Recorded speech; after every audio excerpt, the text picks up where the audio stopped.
এই তো বই খাতা পেপার অফিস আদালতের কাগজপত্র এগুলো নিয়েই আমার সারাদিনের কাজ করে। ফেরিয়াল আছে, হকার আছে, বাইরে দোকানদার আছে, দোকানদার ধরা আছে, ওরা বাইরে থেকে মাল পাঠায় দেয়। এই যে গুছায় গেছে বান্ডিল করে মেলে পাঠায় দিই, মেলে এটা আবার নতুন করে তৈরি হয়ে যায়।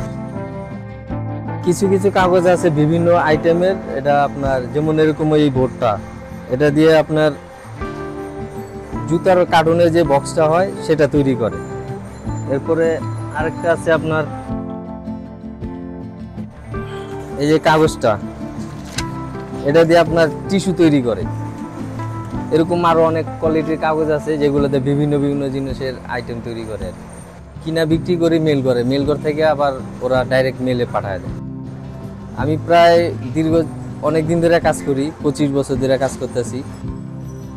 অনেক জানাশোনা আছে, অনেক অনেক অভিজ্ঞতা আছে আর কি। 25 বছর চাকরি করলে যা হয় আর কি, জানাশোনা আছে, এই কারণে কাজ করতেছি।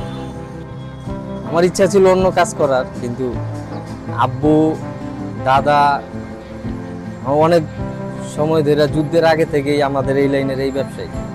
তা আব্বু বললো যে তুমি এই কাজই করো, আমরা করতেছি, তুমিও করো, তুমি শিখবা, শিখার অনেক কিছু আছে।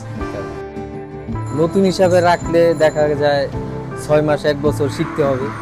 শিখার পরে যদি মনে হয় যে না ও শিখছে, কাজ পারে, তাহলে সেই ক্ষেত্রে বেতন হিসাবে ধরা চাকরি করতে পারে। আর যদি না শিখতে পারে তাহলে তো ওকে রাখার কোনো মানে নেই।